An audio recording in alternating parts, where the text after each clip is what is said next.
audio.in. பாலிவுட்டில் அதிக சம்பளம் வாங்கும் நடிகைகளில் ஒருவராக இருப்பவர் நடிகை கங்கனா ரனாவத். தமிழில் ஜெயம் ரவியுடன் தாம்தூம் படத்தில் நடித்தவர்.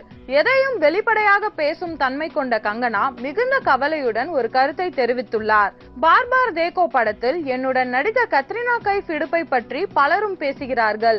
ஆனால் யாருமே நான் ஜிம்முக்கு செல்வதை பற்றியோ டயட்டில் இருப்பதை பற்றியோ என் இடுப்பை பற்றியோ பேசுவதில்லை. பாலிவுட்டில் உள்ள பெரும்பாலான நடிகைகள் ஜிம்மிற்கு சென்று உடற்பயிற்சி செய்வதற்கு காரணம் தங்கள் இடுப்பை அழகாக வைத்துக் கொள்வதற்காகத்தான். நானும் அதற்காக தான் ஜிம்முக்கு சென்று உடற்பயிற்சி செய்கிறேன். ஆனால் என் இடுப்பழகை மட்டும் யாரும் பாராட்ட மாட்டேன் என்கிறார்கள் என்று வருத்தப்படுகிறார் கங்கனா ரனாவத். மேலும் சினிமா செய்திகளை தொடர்பு கொள்ள லைக் மற்றும் சப்ஸ்கிரைப் செய்யவும்.